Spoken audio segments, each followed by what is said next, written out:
Uh, Welcome everyone to the Q4 and FY22 investor call of 3i Infotech Ltd.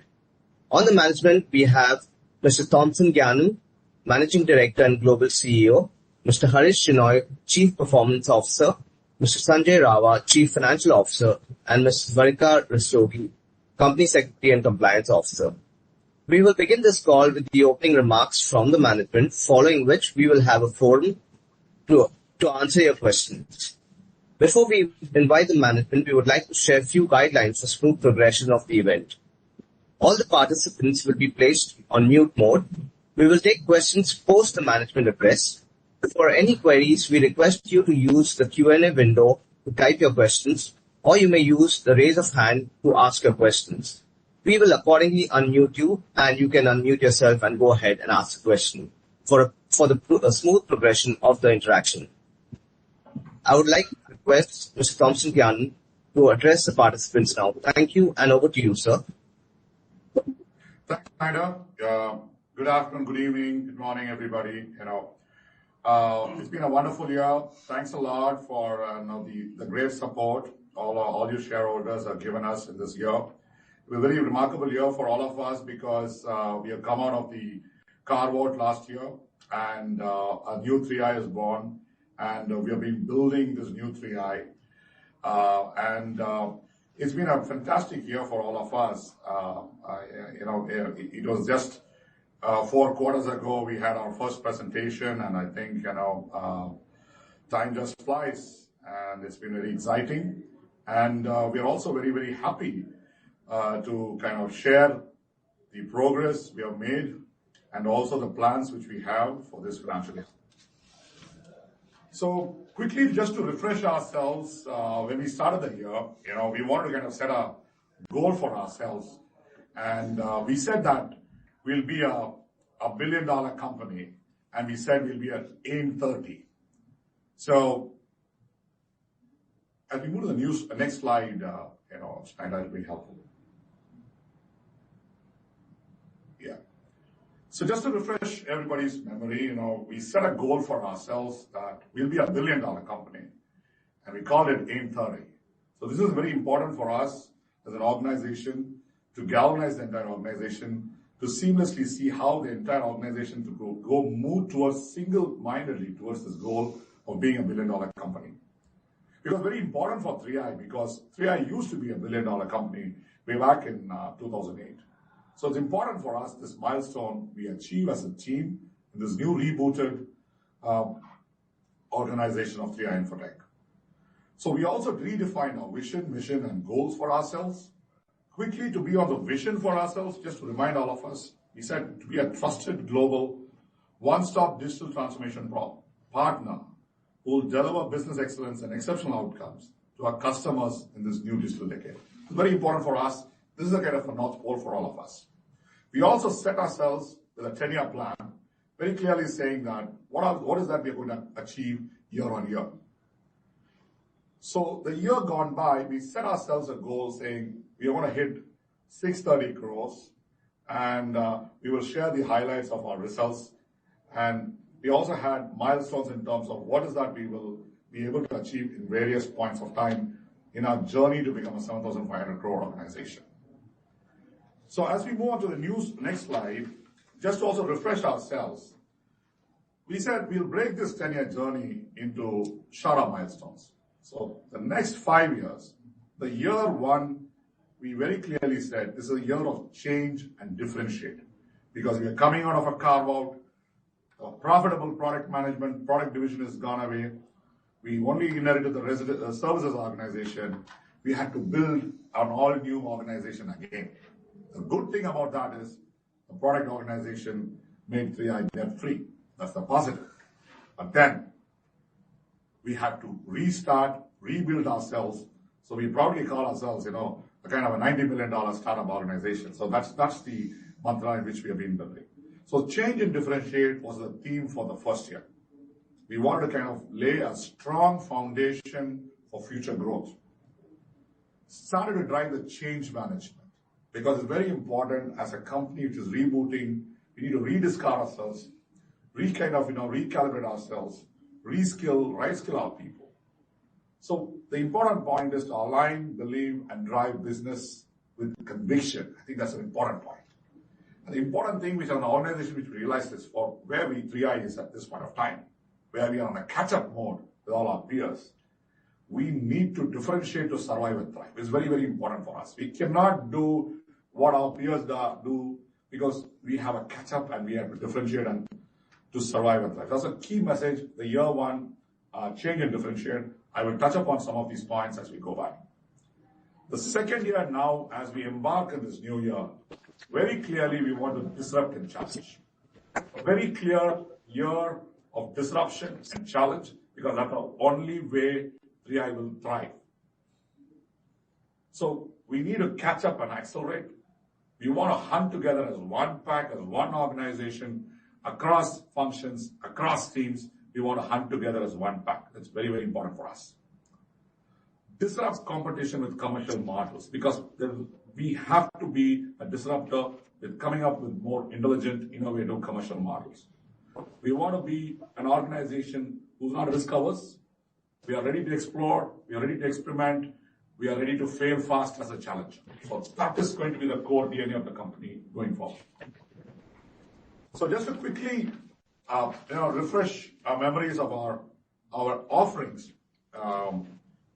Fundamentally, if you look at it, we kind of sharpened our offerings. If you look at the next slide, we called it AAA, which is our core offering, which is application, automation, and analytics as a service, which is our core.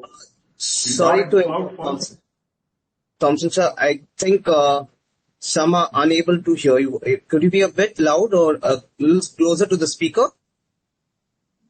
Okay. Am I audible now? Yeah, that sounds much better. Okay. Yes. Thank you, sir. Yeah, please continue. So on the next slide, on the offerings, if you look at it, just to refresh our memories, we kind of made our offerings more streamlined, very focused. So AAA is our arrowhead offering, which is application automation and analytics as a service. Cloud First is a kind of an arrowhead which we built now with our new range of services. We'll talk about it.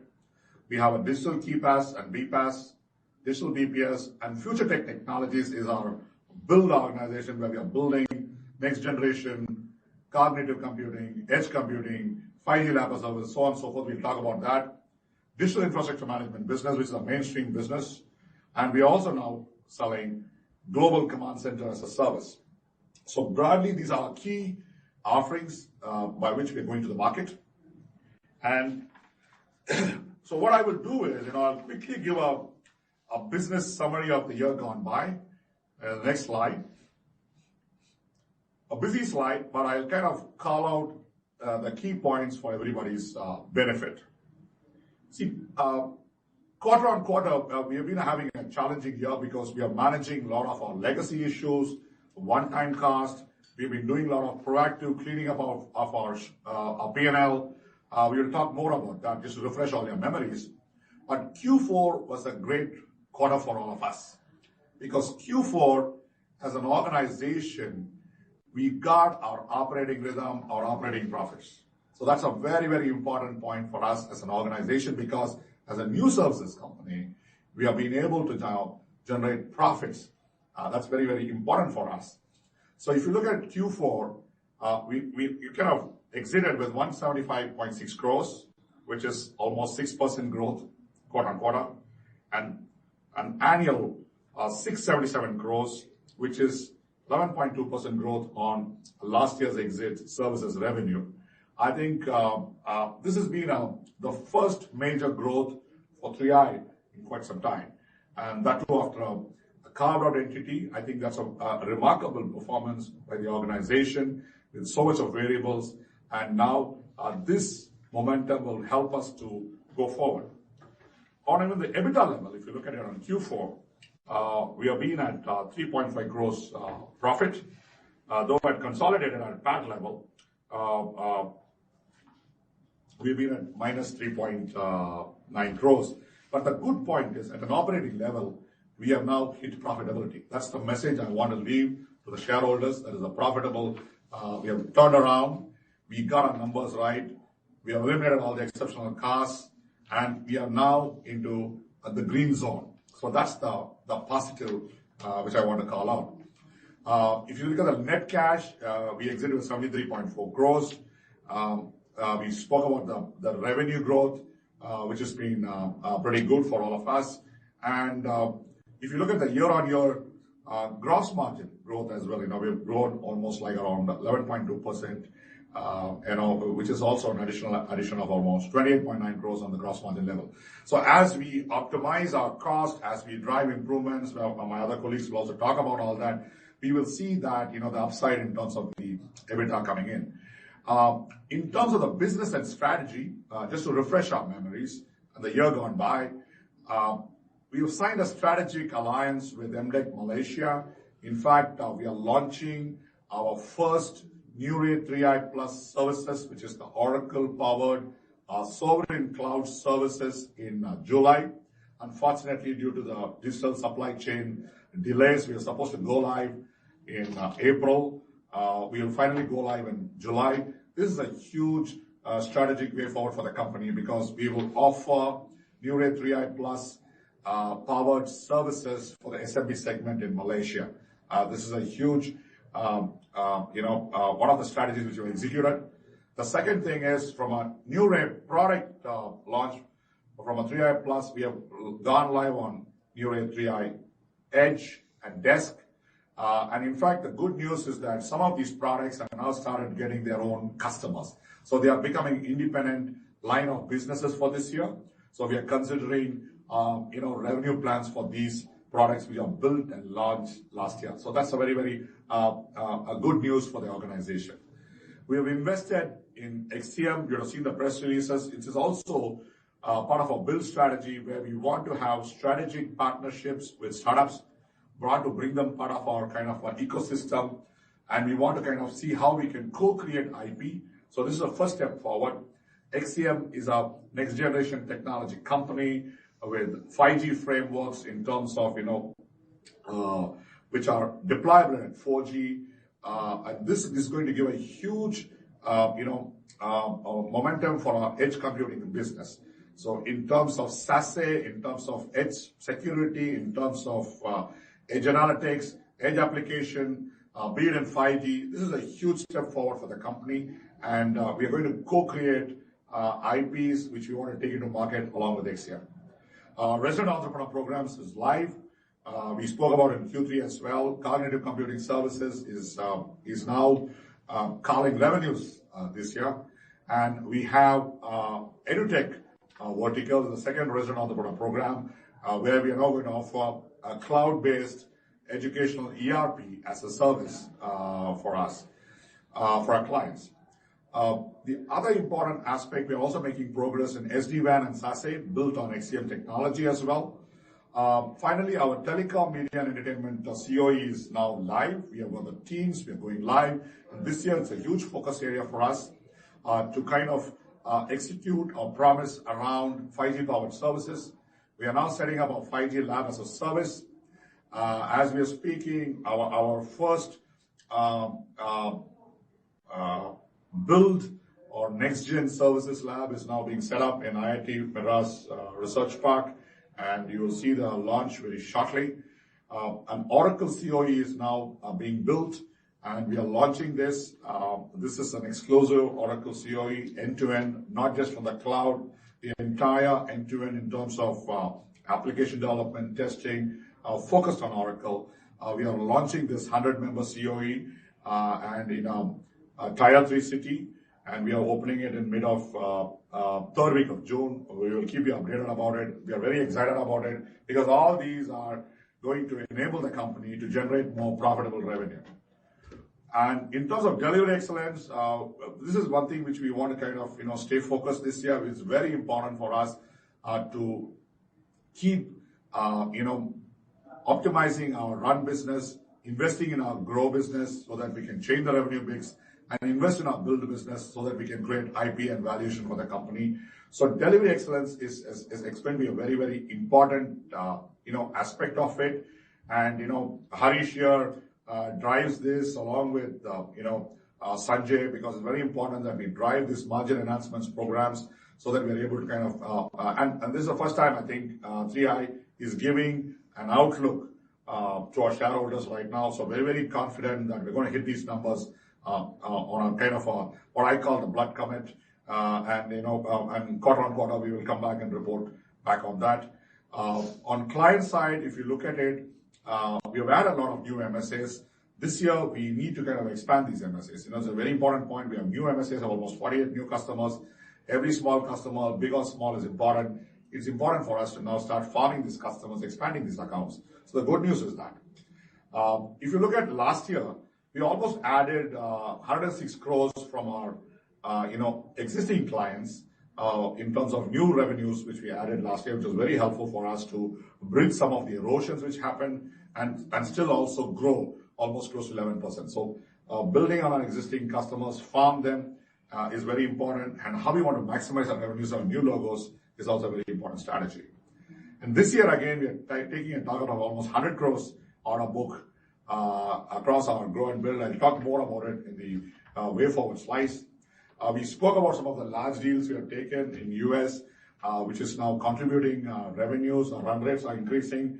Those profitable revenues will change the revenue mix and the margin mix for the years to come.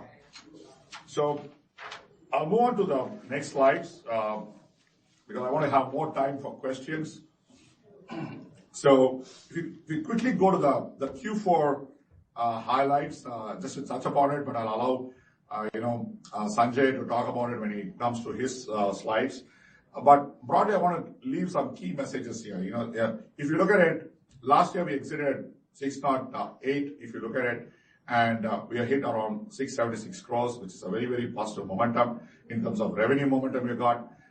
We are proportionately our direct costs have been optimized. If you look at our GM has gone up, from 66 to 95.4. Now we need to work on conversion from GM to EBITDA. So that's a real focus for this year. So we got our basic foundations right in terms of revenue momentum, in terms of GM enhancements. We have done that. We need to now optimize our costs. And this year, without all the one-time costs which we had last year, just to refresh our memories, we proactively took a hit of almost 16.3 crores in Q3 for slow-moving debts.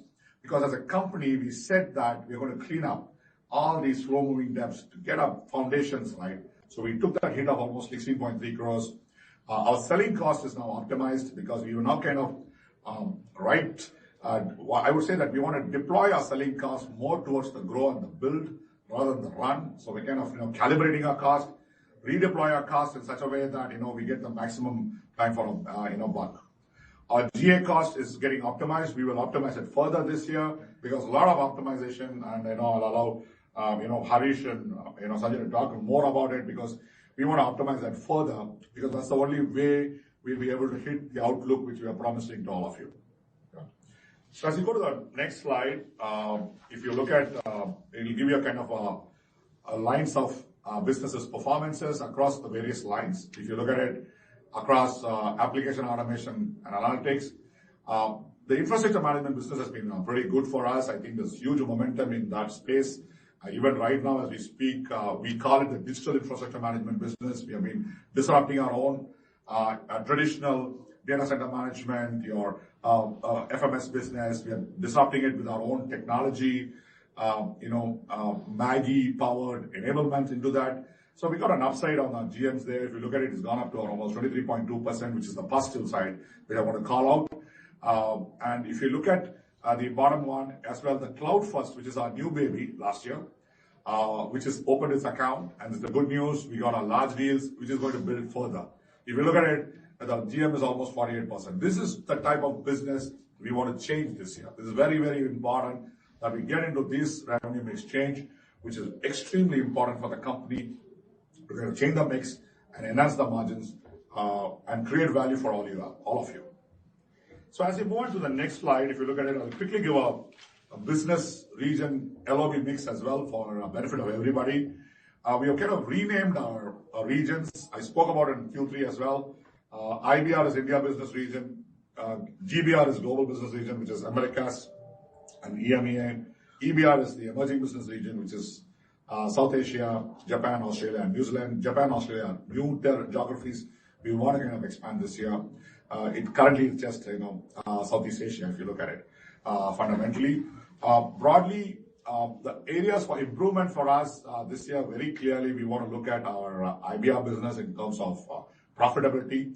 But there's huge tailwind in terms of order books and in terms of business growth, which is there from IBR we're expecting this year. But in parallel, we'll have to work on optimizing cost and increasing our margins, which is our focus area. GBR, we've been kind of holding growth, but this year we need to kind of focus on the revenue mix change. Big geographies, we want to focus on grow and build business. Not really focus on the volume, but really focus on the value change. So IBR will drive volume for us. GBR will drive value for us. So that's a very, very clear mix change. We want to talk about it in terms of, the new lines of business. We want to have the GBR anchor it. And that's the kind of business plan we have put together. EBR is something where we want to reboot ourselves, come back, get back some of our lost ground in some of these territories, and relaunch ourselves in some of the new geographies as well. So broadly, to summarize, if we look at it, EBITDA margin will be a key focus across all regions. It's a relative statement. They all have to improve. And, we are looking at GBR going up to almost like 15% and India going up to almost like 8%. And that's what we have to kind of target. And EBR going up to almost 10% at the business EBITDA levels. So this is the key focus for the business regions. As we move to the next slide, which gives you a kind of, I'm not going to talk through it, but broadly gives you a kind of split of the business, because these are most of the questions which are normally asked. We kind of wanted to share the mix of. So this year, very, very clearly, our focus area will be on telecommunication. We are now building our telecom COE, where telecom, which is sell to telcos and sell through telcos. So as I'm talking to you, we are now working with telcos to partner to take our Neure Edge to their customers. So this is a force multiplier. So next year, when we talk about it, we will see telecom revenue mix changing dramatically. The second focus area will be in manufacturing. Very clearly, we want to focus on the mid-market and SMB. Again, Neure-powered SMB segments in the manufacturing, in the FMCG is something which we want to focus.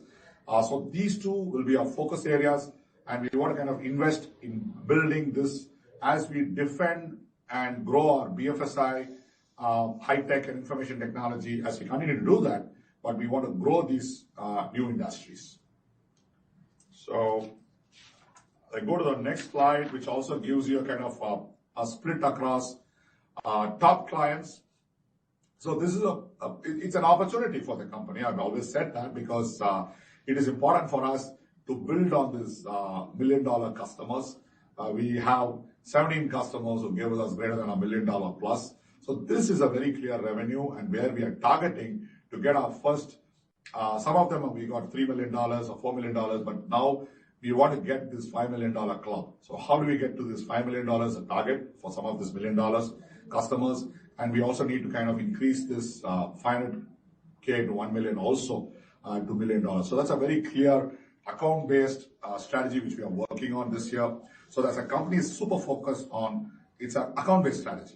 Whether it's an account P&L, so right from our geography P&L, we want to look at an account P&L and want to see how an account-based strategy in terms of marketing, in terms of sales, in terms of practice, in terms of now offerings, we want to stay focused on this.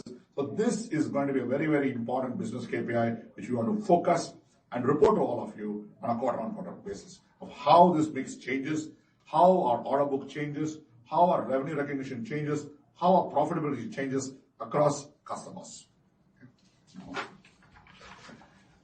So maybe I'll take a break here, and then maybe I'll request Sanjay to give us an update on. I want to move on new slide. Next slide, slide up.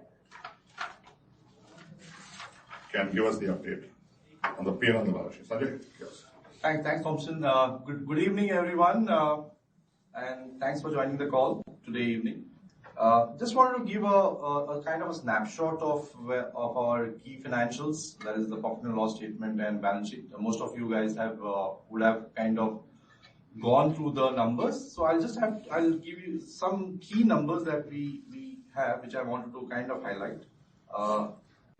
The numbers for the top line, we grew by, for the year by 11.2%, which is about 10 crore revenue in terms of top line.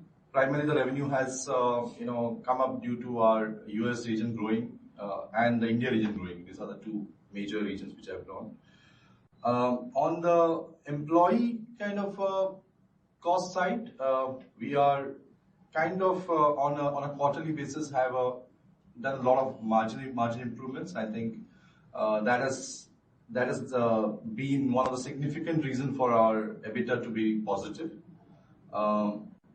Thereafter, I would say we are working now on the bottom line to see that we come from the break even to show that we get to a positive PAT in the coming quarters. That's been our endeavor, and that's what we are working towards. Quickly going through the balance sheet part, I want to give some basic highlights of the balance sheet. Our capex for the entire year has been, if I remove the right to use assets have been about 29 crores on the various leased assets that we have taken for our activities, which is primarily laptops that we take. So we have our own laptops which we have taken for about 7 crores in office renovation. So it's been about along with the capital work in progress that we have also actually accounted in Q4 towards our build technologies, towards the build projects that we have. We have a total capitalization of about 18 crores, which excludes the leased assets, right to use assets. That's one of the key factors in the asset part of it, on the fixed asset part of it. Coming to the that's on the more on the asset part, and on the current assets part, our trade receivables are more or less in line with the last year. In fact, on our increased revenue, we were being able to kind of collect a lot of sticky debts, I would say, over the last 1 year. That has resulted in our DSO going down by 2 days. Our billed DSO has come down from 53 days to 51 days. And unbilled, put together, unbilled has been more or less the same number. We are working towards, so unbilled is at about 40 days right now. So overall, put together, we are at 91 days of our billed and unbilled as a DSO for the company, which we are working towards to further streamline and see that how we can kind of reduce that over the coming quarters. Our cash balance has been at 128 crores. That also includes certain margin money deposits that we place with our various, I would say the customers for performance guarantees. On a pure play, I would say our cash balance has increased over the last, I would say not over the last quarter, we have made a significant improvement. But our net cash after the borrowings is at 73 crores. That's a kind of a positive side. So we are not at a negative net cash position. So, I mean, these were the few of the major highlights, and other highlights have already been kind of talked about. We've been able to clear all our debts. We are a kind of as a company, we are a debt-free company. We have some short-term working capital borrowing for our expansion purposes, which we are time and again will be kind of taking. But on our long-term debts, we are cleared. We don't have any debt for the company. So that's the highlighting point that I want to say. So that's all I have from the finance. Any questions further we have? Happy to take any questions further. Yeah, we will take it. We will take it. Yeah. Thanks, Sanjay. Maybe we will quickly go through that and we will keep more time for the questions. Yeah. So quickly, what I thought, this is the year gone by, but let's talk about the year ahead. So I think that's the most interesting part, which we wanted to share with you. We're all excited to share with you. So quick glimpse on the business strategy for everybody's benefit. You go to the next slide. Just to refresh our memories, now I think we use these 3 terminologies: run, grow, and build, which has become our fundamental methodology by which we want to run these businesses, and each are independent P&Ls, in various stages of maturity. So the run is predominantly our current enterprise businesses. Grow is the new lines of businesses which we are building, run. So the run plus grow are like the total two P&Ls which we are so focused. And if you look at the statement which we make in the run plus grow has to be profitable, as simple as that actually. It's very, very simple. Build is something which we are building for the future. This is value creation, IP creation, and this build, once we build these platforms, productized services, IP creation, beyond that, it is also becomes commercial grade and gets into the grow. So that's a kind of a cycle which we want to kind of, use that. So build for grow and come back to grow as a P&L. And that's the way we want to do that. Some of the build projects will accelerate very, very quickly so that we can commercialize them very, very fast and our ROIs can be faster. So quickly on some run headlines, I'm not going to kind of, go through this. I'll allow you all to go through these things. One of the key things we want to do is also we also have legacy subsidiaries and organization structure which has been handed over to this new 3i. We are quickly working on, shutting down subsidiaries which are not part of the global way forward, advised by one of the big fours. And we're going to restructure the entire global organization structure and shutting down all the old subsidiaries and realign the new organization structure with the way forward. So that's one thing which we're doing in our war footing. It's very, very important for us because we need to align the strategy with the organization design. The second thing is also very clearly we want to be ruthless about eliminating any non-profitable engagements. We've done that in a systematic way. We want to do it more. That's why I said in terms of account P&L focus, it's going to be account-based, it's going to be project-based. We want to be very, very clear about that actually. And we want to kind of reduce / write cost the support of existing businesses. We need to dimension this cost because any carve-out, when you have a highly profitable product business going away and the residual organization services business, which is a product-led organization, and we need to kind of, right cost or right size the entire support organization, which we are doing it, and we have made some progress, but we need to get that right because that has to be kind of, lean and trim to support it because we need to kind of fund the future organization. So we need to kind of right size the support organizations here. So very, very clear about it.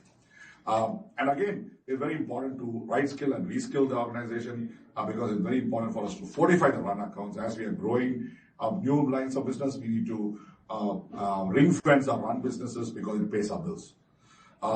So we also want to proactively cannibalize some revenues in deploying the new grow and build also. We have kind of taken it in our budgets. It's a very bold call. Companies don't do that, but we've taken our budgets saying that we're going to proactively cannibalize some of our revenues to demonstrate our grow and build. Because this is again part of the entire DNA of experiment, explore, and fail fast. And demonstrate to the world what we want to kind of practice, what we preach, we want to practice. It's very, very clear. It's a message which we want to do. The grow business, I think we have talked a lot about it. So this year is a year of New Ray. New Ray is the new brand which 3i is pushing across, whether it's going to be, and this year we will see very, very, very clear change in terms of New Ray lines of services, the new revenues being added across 3i Plus, 3i, Edge, Desk, and all the new lines of services. We will talk about it. And secondly, we want to kind of come up with more, commercial models which will challenge status quo. So we want to kind of do that. We spoke about the sell-through to telecom. So watch out for us in terms of, we'll report in the same lines. What is our telco business is going to give, whether sell to telcos or sell through telcos, is a new industry vertical. The SMB segment in market manufacturing, we want to talk about it. The new Ray line of services is something which we want to, focus and drive the revenue exchange. To build business, just to say it, cognitive computing is going to be the spearhead there, which is going to kind of, lead.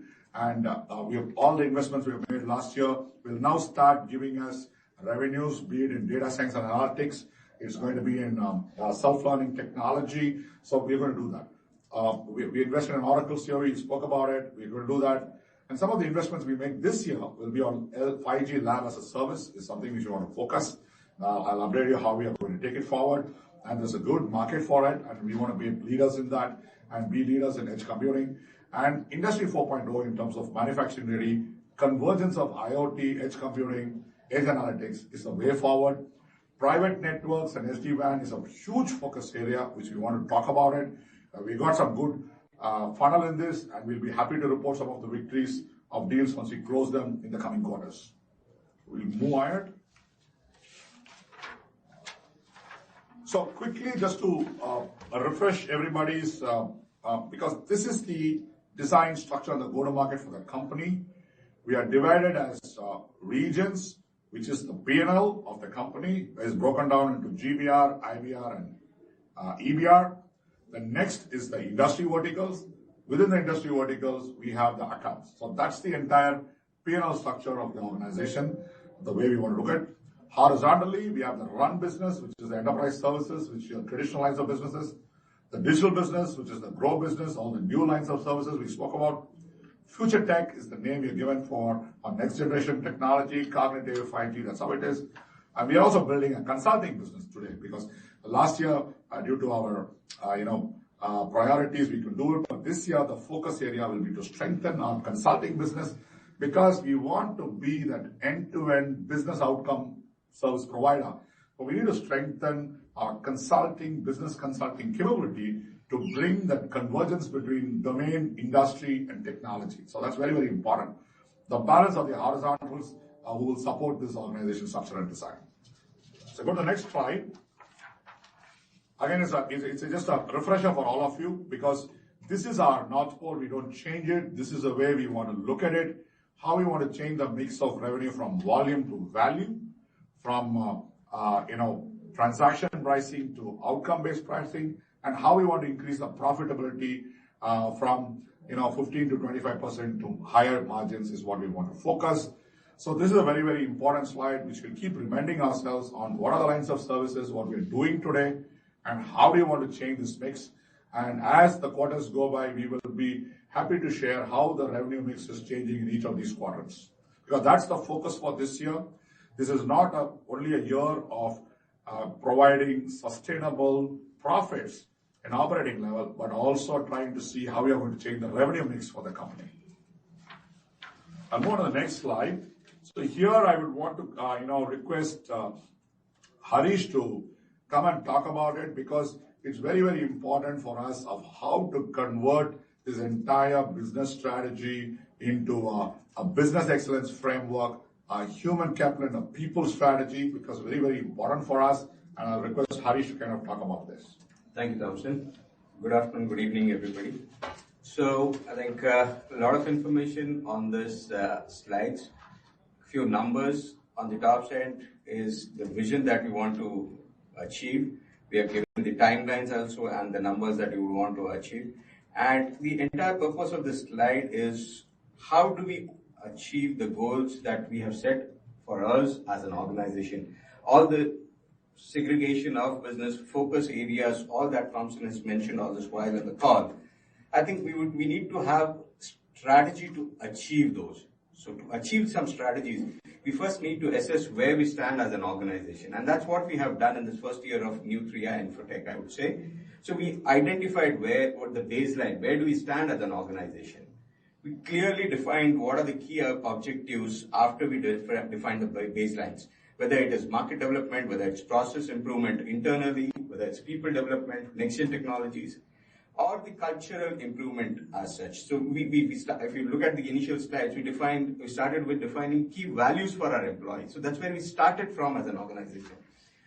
When we are talking about all these things, we've also mentioned about 835 crores and 30 crores as the focus for FY23. So please don't get misled by this number. This is the focus for us internally to build capabilities. Okay, we can't be building capabilities to what we want to achieve. We want to build capabilities beyond that, because at the end of the year, we would want to have an 100 crore order book. So on 1st of April next year, when we are sitting on a 100 crore order book, we should not be looking here and there to see how to deliver that, because we've not been scaled to that level. So to scale to that level, we are looking at building capabilities beyond what we will be achieving. So that's where we have split this into like 5 key areas where the organization strategy and the people strategy gets aligned. Key initiatives that we internally taking is we are very clearly moving away from the bell curve people evaluation to a goal congruence evaluation for the employees. When we're talking about this, so it's like the bell curve used to be relative performance of an employee to his peers within the organization. Here, we are very clearly defining what the organization should achieve and what the employee should achieve. It's not relative what his peers are, it's relative to what his targets were to be achieved for the year and how he's fared it. So it helps us benchmark, achieve what we decide rather than looking around peer competition and infighting among themselves. So it's a cultural change that we are taking up as an organization and we are moving ahead. So having said that, market development, we very clearly know that we have to have increased focus on customers across all verticals that we intend to get into, the industries that we intend to get into. So the selling has been more of about what our competencies are, but now we were moving to a storytelling, consultative sales pitch about how we can, as an organization, help your areas of improvement. I think on there are quite a lot of areas we have picked up on market development. Quite a few of them you would have seen how we have fared in this last year gone by. I think we've done substantial on the brand visibility, where we stood as an organization at the beginning of the year and where we are today. And Thompson definitely has been like interacting with you all, I think more than once every quarter, within various forums, I would say, and that's only going to increase here on because he's also starting to get on to international forums and share our organization's pitch there.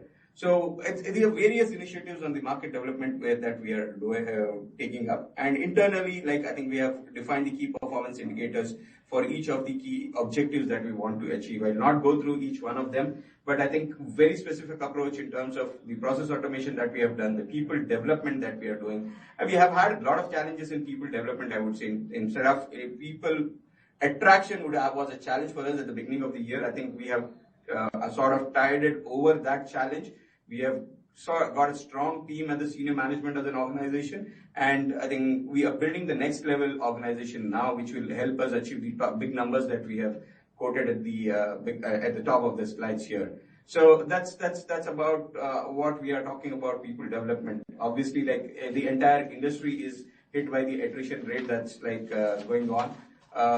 We are trying to have multiple different modes of engagement where there is flexibility to the people, how they want to engage with us, whether it's full-time, part-time, different models we have internally, which is helping us tide through this tough times, though we had very poor brand value as an employee-friendly organization at the beginning of the year. I think we moved on from on the employee development index also. Next gen, I think Thompson has mentioned enough about it in the earlier slides. I think I'll leave it to you all to go through it. And I think cultural improvement also. When I think the year FY22-23, we are targeting 100% employee satisfaction internally and customer satisfaction externally with this entire cultural improvement program that we have done. Towards the mid of last year, we've employed market leaders who have worked very closely with our senior and mid-management teams, identifying areas, cultural issues within the organizations. And we've walked quite a bit of the distance there and achieved there. So by and large, this is how we are as an organization aligning people to the business strategies that we have already defined for us in the years to come, I would say. So over to you, Thompson. Thanks, Harish. Just to summarize on that, I think it's very important for us to have this goal congruence and goal cascading, what Harish spoke about, because translation of this business strategy to the last ranks is very important. That's the focus for us, and in fact, we're changing the entire methodology of marrying the KPIs, business KPIs, and the rewards philosophy for our employees. So there's absolute congruence in terms of what is in it for them and what is for the company and what is in it for all of you as shareholders, actually. So it's very important, and this year is a very critical year where we want to kind of accelerate on this. Thanks, Harish. So quickly on, finally, for the outlook, I think it's a very important point. We want to kind of, for the first time, we want to kind of set a formal goal, which all of you can hold us accountable as a management team. as of now, as an exit, as you saw our exit numbers, we are saying we will be, our outlook is almost at 760 crores is what we are saying, with an EBITDA of 15 crores. Before all of you jump up saying, I have some of my well-wisher shareholders saying, why only 15 crores? I'll kind of proactively answer some of these questions before you guys ask me. So this 760 crores is a visibility of order book and backlog, what we have today, confirmed, and the plan which we have. Secondly, we are also having investments in our sales organization, right? If you look at it, we're investing in quite a sizable amount in the sales organization, who are now building transformative, consultative sales organization, who can help us change the revenue mix, change from volume to value. That's a very, very important point for us as an organization. So that is where we are now targeting 100 crores order book. It is very important for us to get this 100 crores order book. Obviously, the next question is what percentage of that we want to kind of convert this year. So that's the upside we are hoping for, and we can maybe as the quarters go by, we can come and tell you the good news of how we are progressing around it. So this 100 crores order book is kind of a given for us. We are very focused to ensure that we do that. The key part is we want to have a considerable change in the value business in this 100 crores order book. So you look at below, all the new the logos which are there is all the hard work of the build teams which happened last year. They've been extremely busy in building this new line of businesses. This is becoming a parallel act. How we are safeguarding the run business, we are building the grow business. In parallel, we are building the new platforms and product. It was a remarkable year for all of us. It's a remarkable, challenging year, but we thoroughly enjoyed it as a team, if you ask me.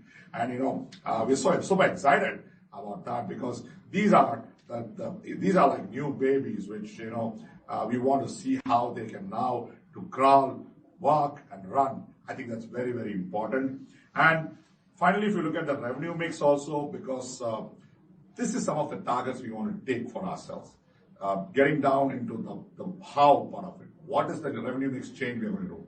Whether it's Oracle COE or Cloud First or Digital BPaaS, KPaaS, AAA, Cognitive. These are targets we have taken. So even if you look at from 100 crores order book or even within the 760 crores, we want to see, can we get this revenue contribution from these lines of business?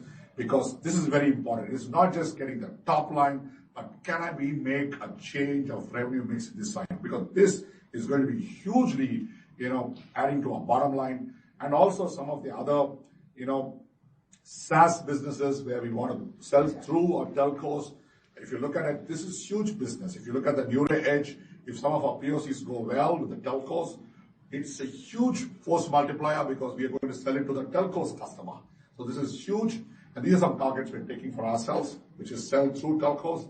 So broadly, this is how the outlook is. Maybe I'll pause here because I think we are kind of going beyond our time. We need more time for the questions. So, Snyder, I'll pause here, I guess. Hopefully, maybe I answered all the questions proactively. I'm more than happy to answer any questions, Snyder. Thank you.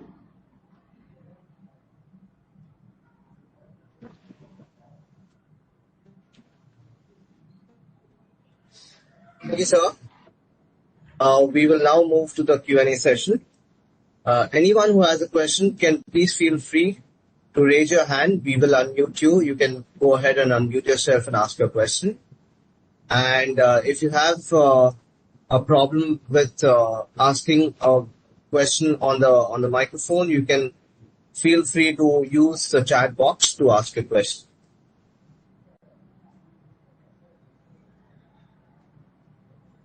So we'll just check.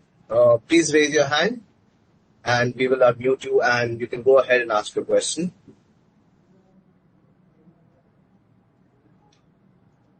So the first question is from the likes of Asif Iqbal. We request you to, we will unmute you, Asif. Please introduce yourself and ask your question.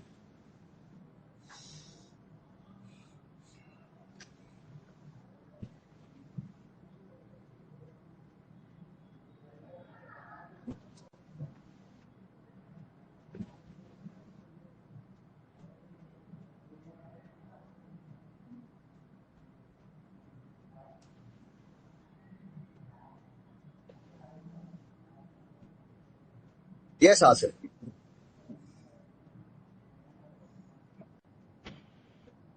Hi, Asif. Good evening, Mr. Thompson. Good evening. Very congratulations for the better than expected result. We had earlier talked about the result of this quarter in the last meeting also. Many That's right. congratulations for coming to the very near profitable target. No, absolutely. Before I, thank you.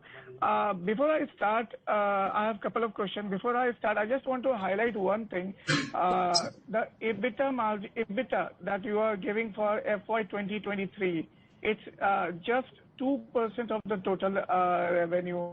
That is 760 crore. And with that EBITDA, it is we see on a projected basis, we see it's unable to come to the profitable bottom line. Either something is wrong with the EBITDA. So I want to need clarification on the EBITDA for FY 2023 and what would be the EBITDA margin going forward.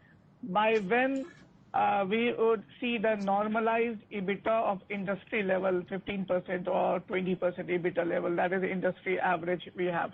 This is one question. Second, I would like to, as we have discussed earlier also, guidance for the next quarter. What would be the revenue and profitability, if not on the growth part, how the growth would be for the next quarter? And what is the attrition rate right now because we have seen big companies having attrition rate of 27%. So what is the attrition rate in 3i right now? And how we would see going forward SaaS business would go forward, and what is the traction we are seeing in the market? Okay, got it. I think you have got 4 questions here. One is on the outlook. I'll try and answer one by one. The first one on the outlook is, just to set a context. I think this is the first time 3i is giving an outlook. So one is we are first coming out of the woods, and this is a projection from a point of time from right now. Where we are today, and it will only improve us. The way we look at it as a management team is this is where we are today, and if you see my last slide, I spoke about 100 crore order book we are talking about, and the conversion of the order book. There will be definitely conversion of the order book of revenues this year, right? It's not just you just book orders and you don't convert revenues. And we are hoping there will be the upside to the EBITDA, to your point. So, I would probably leave it at that, because see, that is where the very important point is that what is the outlook today and how it converts into our final numbers is where we are looking at it. And we will keep giving you a progress report on this quarter on quarter, because this is the first step forward, Ashish, in terms of at least what we want to communicate is that the past is behind us, the variability is behind us, because if you see last 3 quarters, every quarter we had some exceptional item coming to us, we were cleaning up, we were doing all that. So we want to kind of, ensure that there is predictability to our shareholders. So that's the first step I would do that. The second question is, maybe the quarter question, maybe I will not be able to do it right now, maybe we'll take it there. The third question which you asked about is, you asked about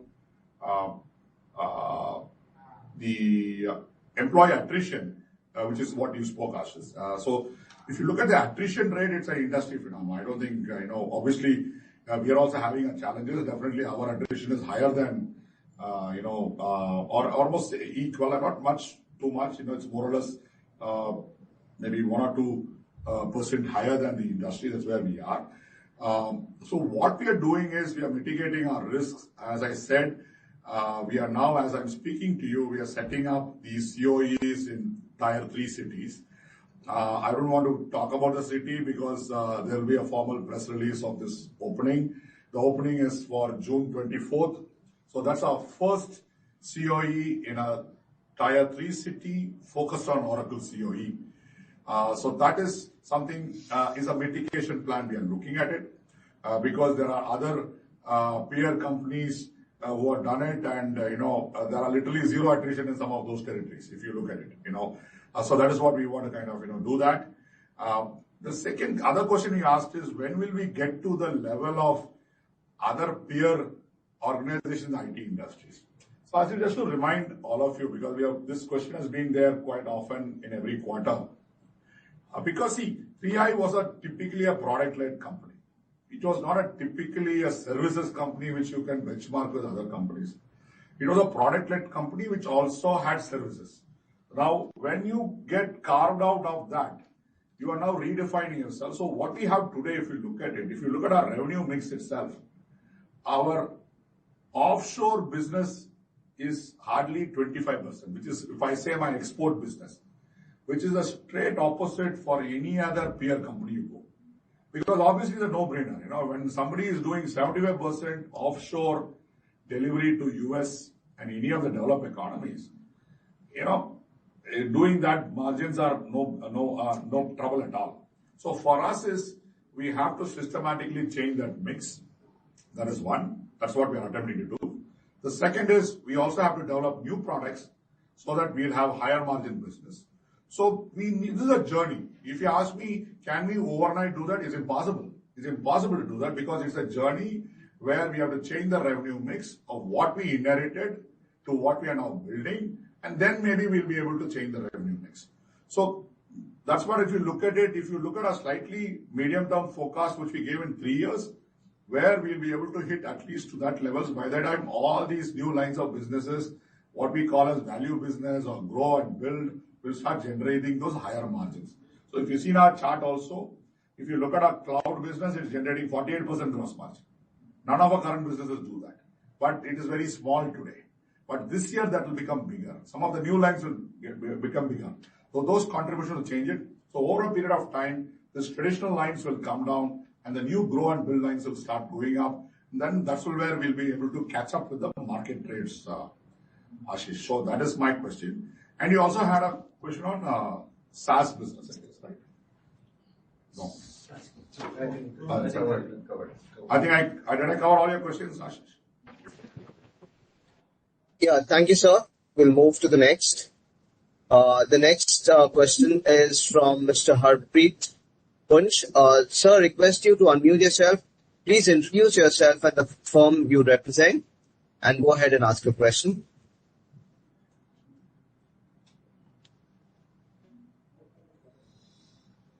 Yeah, Mr. Punch, please go ahead. I just want to understand, there are two targets we are taking, rather, what I understood. One is 760 crores and 15 crores EBITDA. And then second is basically 835 crores and then 30 crores EBITDA. So we would like to be, certain which one targets as an investor we should take, rather than as a management you are taking internally. But as an investor, what target we should take? Number one. Number two, what is our employee strength right now? And number three, any pipeline for the new business lines? That's what I want to ask. Yeah. So the first target, I think what we should commit is that outlook we are given is, as of today, we will, quarter on quarter, we will review it and upgrade it, which is 760 crores and 15 crores is what we are saying right now. 100 crores order book is what we are trying to achieve. That's a target we are running with. Conversion of order book of 100 crores will translate. So to your question, I think we should take 760 crores 15 as a blood commit from the management team today, as of today. Right? Assuming even if we don't sell anything in the whole year and my entire sales team goes proper, we will hit these numbers. It's as simple as that. Okay. That's the one. The second point is, you had a question on, what is the, that's one. Yeah. The employee headcount exactly. Yeah. So the exit is 5,600, Harpreet. So there also, if you look at it, we are more focused on trying to increase our employee mix also. It's a very, very clear strategy. We are closing out low value contracts, which are high on headcount, low on margins, low on value, on revenue per employees. So for us, the very, very important aspect this year is growing the revenue per employee. So our focus will be not growing the number of headcount, but replacing headcounts with more profitable revenue. So more of cloud first, more of AAA, more of digital IMS, more of automation-led BPS is our focus. And so we want to change that mix of revenues drastically and not allow any of these volume driving mixes away, actually. Though it is very tempting for all of us because it gives you top line, it gives that, but we have taken a very, very clear view. We are not going to do that because that's not going to help us in the long run. So that's my point on the employee mix. The other question you asked about is the pipeline we are talking about. I'll quickly touch upon some pipeline. We spoke about, last time we spoke, the large deals in terms of the cloud transformation. Those deals are now starting to give us better revenue, better run rate revenue. So realization of those large deal revenues will be here this year. So that's a positive side. Similar pipeline is building because we want to kind of, see how we can leverage the best practice across the world. So the cloud first, cloud transformation, very similar to Bamboo Rose kind of deals are our focus areas. We are focusing. Second also is that we are also having plenty of pilots now in terms of automation-led digital BPaaS, if I call, in the mortgage industry. We are very hopeful some of these paid pilots will pay off because these are next generation deals because we are disrupting existing incumbents in terms of its cost per transaction because it has to be high on automation, high on cognitive index. These pilots are paid pilots. Hopefully, these are in our main geographies like US. We are hoping that these will materialize into large deals for us this year. And these could be really, if we win it, Harpreet, I will come back and change the outlook by end of Q1 for sure, because in fact, we're all busy traveling and trying to close these deals as well.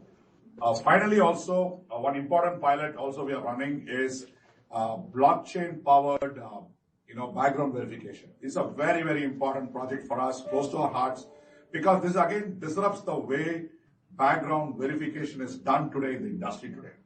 If we are successful in our pilots, this could be path-breaking for 3i Infotech. This could be massive change in the revenue mix itself. And these are pilots happening in UK.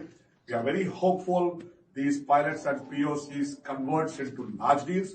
And I'm just hoping we close these deals in Q1 and come back and tell you guys in Q1 end that we have closed these deals happily. And of course, beyond that, there are a lot of volume deals which are happening. In fact, in our infrastructure management space, there are plenty of deals we have won, and we are adding that, the digital infrastructure management, and even in our application development as well, which the funnel is pretty good, which is building quickly. Thank you, sir. There are a few questions in the chat box. We'll just take a few of them before we go back to the raise of hands. One, Mr. Sudhakar, in terms of debt to FCCB, is there anything outstanding or everything is converted? No.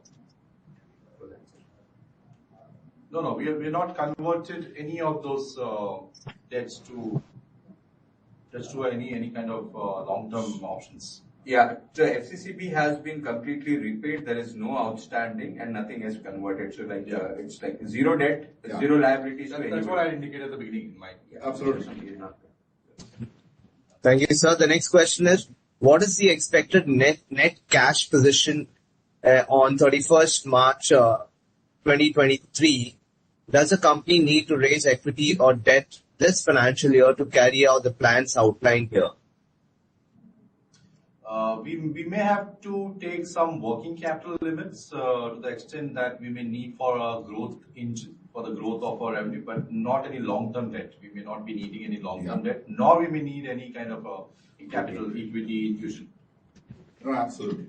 I think our focus will be to work within what we have and work within our residual receivables from our, and any working capital that may be needed for the expansion. Absolutely.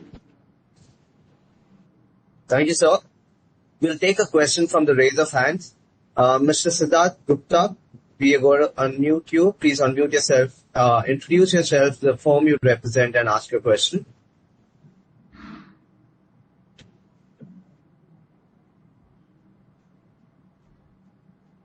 Mr. Gupta, you have been unmuted.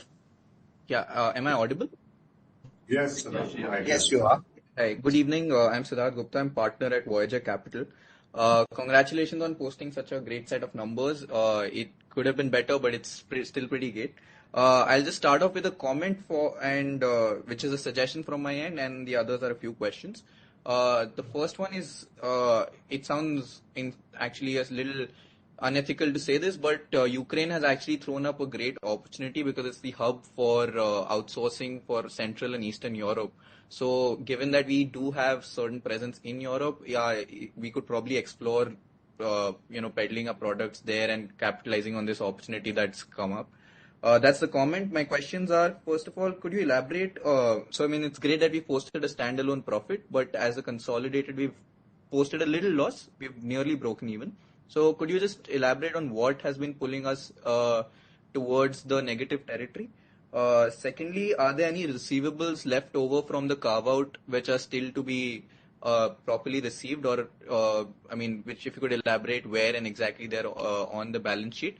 This is more for the general public so that the information is more clearly dispensed. Thank you. Great that you clarified about the EBITDA with Harpreet's question. Just correct me if I'm wrong. From what I understand, 15 crore is the minimum EBITDA that the company will achieve, assuming there's no further sales that's happening.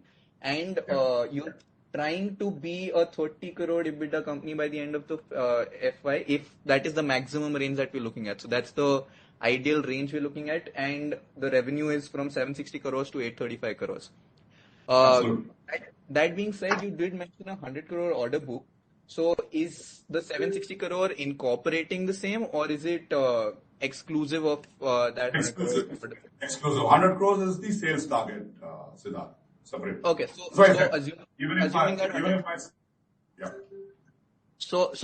Assuming that 100 crore order book doesn't go through, I wish it does, but assuming it doesn't, we'll still hit the 760 crore revenue target. Yeah, that's what I'm saying. We'll still hit the 730 crores. Yeah, absolutely. Okay.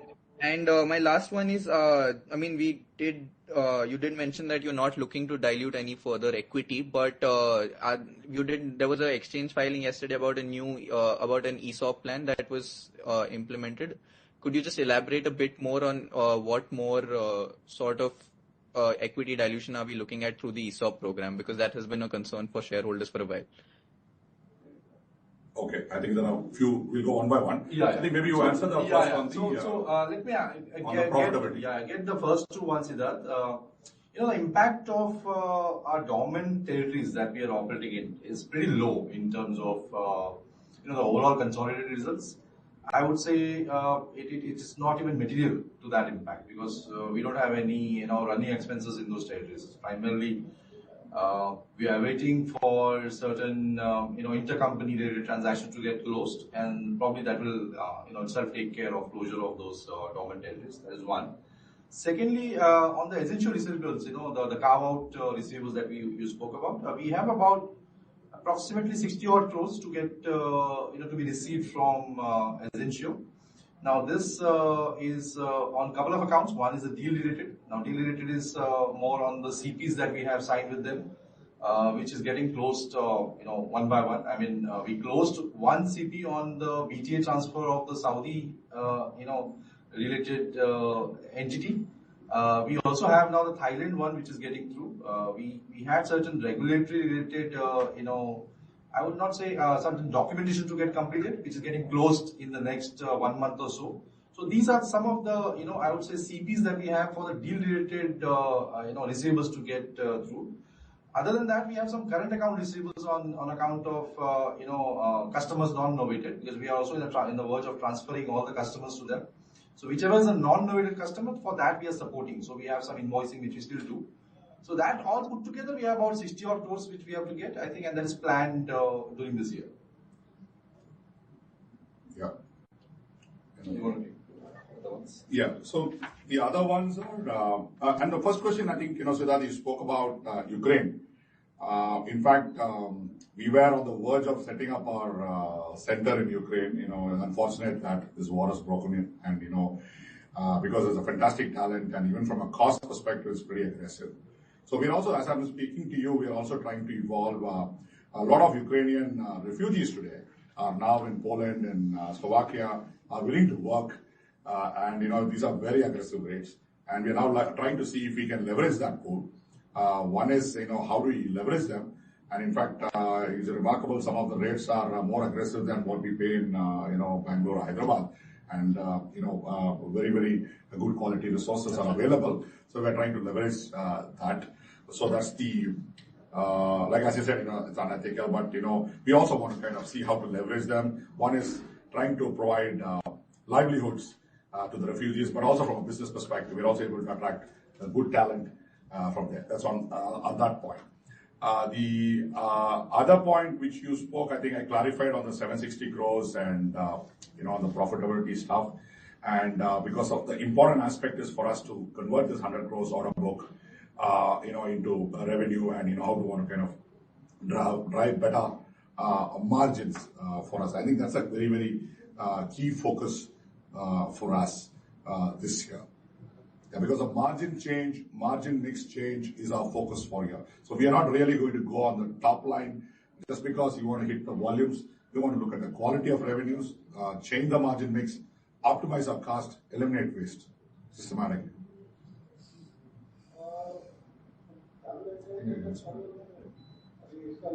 I hope I answered all the questions, Siddharth. Yes, sir. We'll go to the next question. Mr. Asit Koti, we are going to unmute you. Please unmute yourself and ask a question.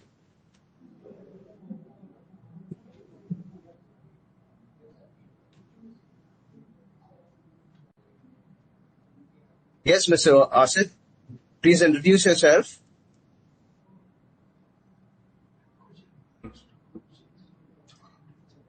Hello. Mr. Koti?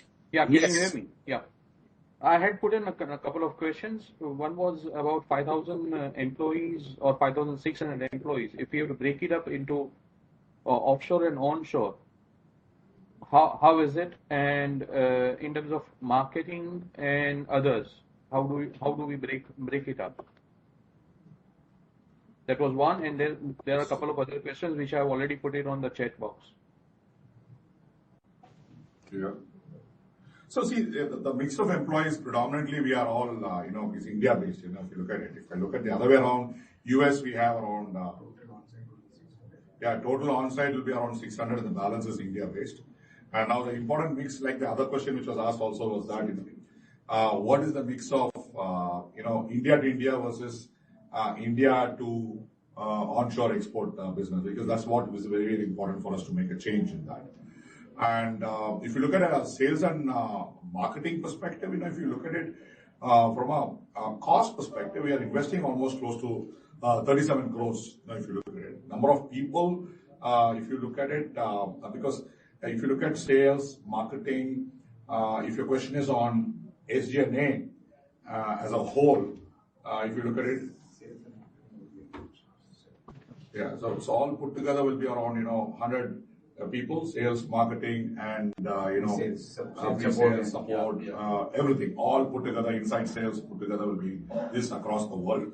Predominantly, most of them will be, of course, India based. Obviously, we have people across the world in the geographies as well who are client facing, client partners, sales hunters, and that's the structure which we have on that. Yeah. And also, I think one question on Snyder, I think there's an ESOPs question by Siddharth. Maybe we can answer that. You want to maybe answer that because this is the latest filing on the new ESOPs. So we see an addition to equity to the range of about 3 to 4 crores during the current year, the ensuing year. But we need to see also the charge to P&L we have not taken, but the equity should be in the range of about 3 to 4 crores. The new scheme which we are launching. Existing as well. You might go on the vesting period. Yeah. I think the filing was on that. Because I think the main point, Siddharth, also is for us, we have spoken about it. It's very important we have to do this balancing act on ability to attract talent. Because for us, the single biggest problem is, to attract talent. So unless we have some of these instruments, whether it's for ESOPs for grow and ESOPs for build, will be very difficult for us to attract the best-in-class talent.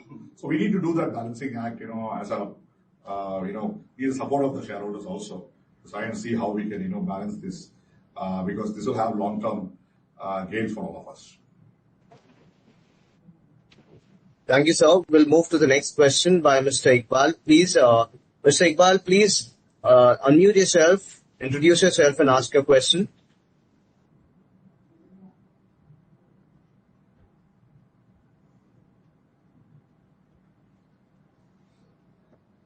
Sir, I have already asked the question. My question is answered. All right, thank you. Yeah, Mr. Purushottam, please go ahead, unmute yourself, and introduce yourself and ask your question.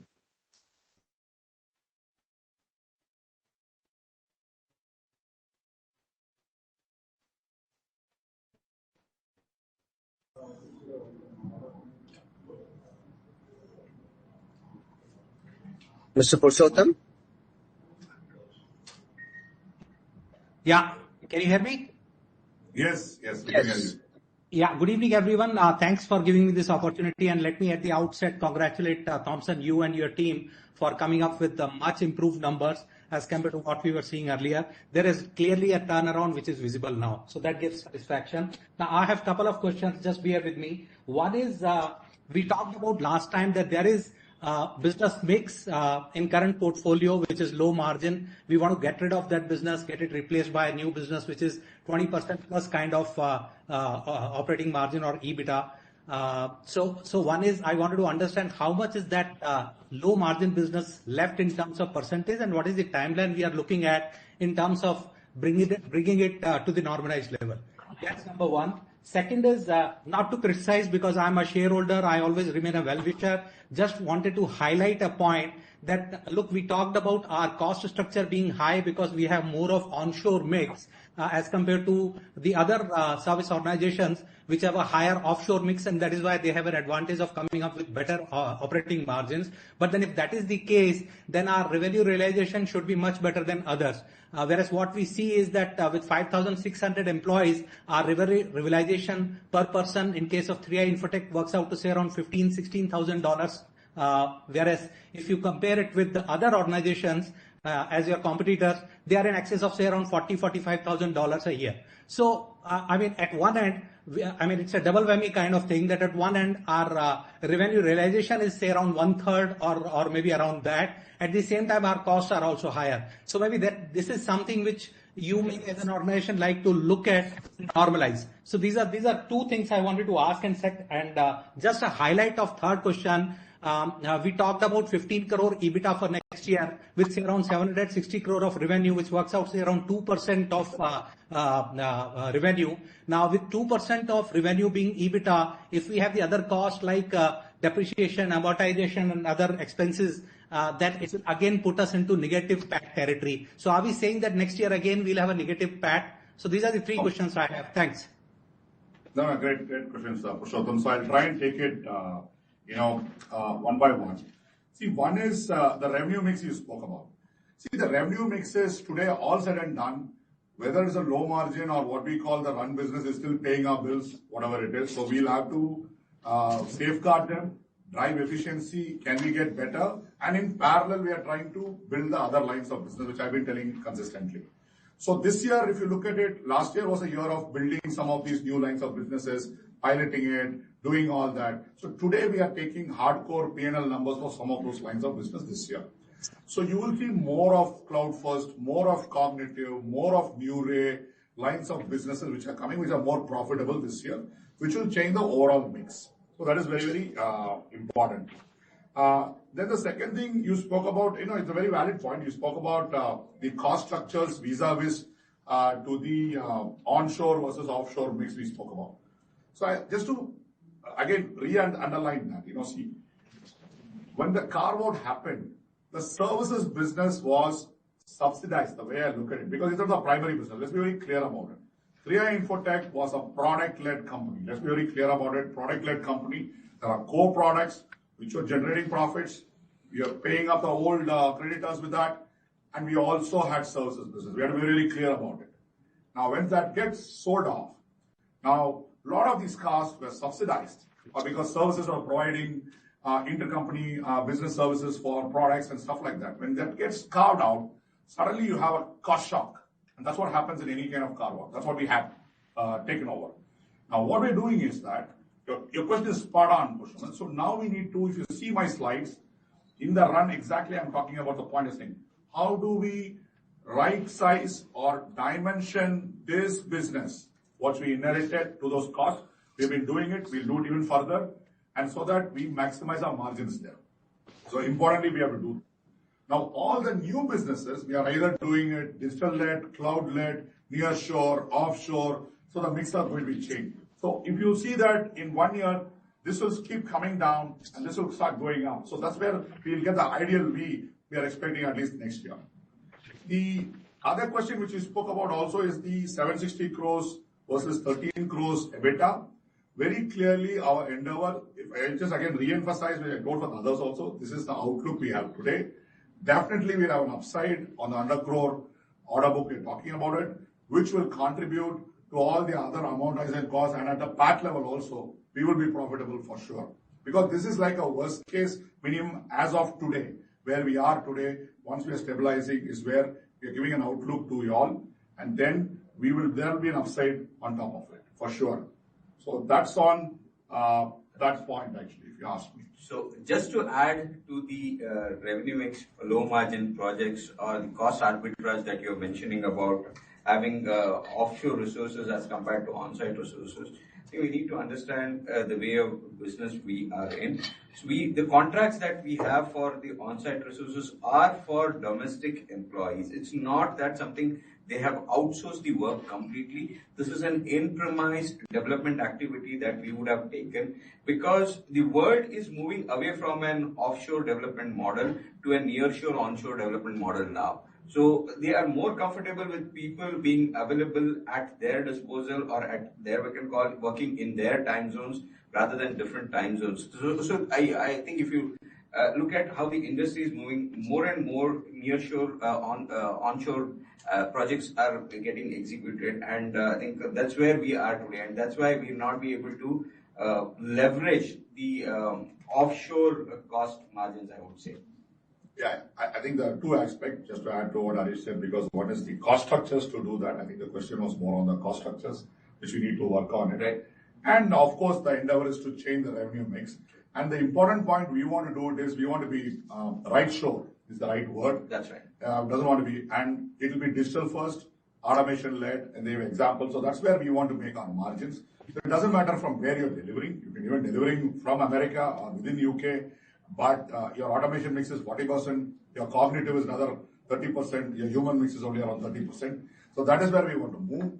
Because we have missed the bus very clearly on the offshore model. Because all our peers are all been in services business for the last 2 decades. And so we will never be able to catch up to that overnight. So we have to do something differently. So that's what we have to, we are building and doing. Yeah, hope I don't know, Pushpaman, I answered your question myself or Harish. Thank you, sir. We have one last question. And how much more ESOPs, equity dilutions expected in FY23? Don't take that. Yeah, based on our existing ESOP scheme that we have about 29 lakh options still open, which is actually part is vested, part is to be vested, and part is already to be exercised. So it's a combination of options to be exercised and to be vested, which amounts to 29 lakh options. So it is about, I would say, to the equity account, I was saying, it will be around 3 crores or which will be moving to the equity account. Noted, sir. With that, that would be the last question. With that, I hand it over to Thompson, sir, for his closing remarks. Thompson, sir, over to you. Yeah, thanks, Naida, and thanks a lot, everybody. I think great questions, and thanks for the word of encouragement from all the shareholders who spoke as well, because it's very important for all of us also to be motivated. It's very encouraging for all the support you have given us. continue to support us because this could be scripted as one of the greatest turnaround stories, which all of us could probably reflect back in the years to come. Thank you all. Thank you. Thank you, everybody. Thank you, sir. And thank you everyone for participating at the 3i call. We look forward towards seeing you next quarter. Thank you and have a great evening.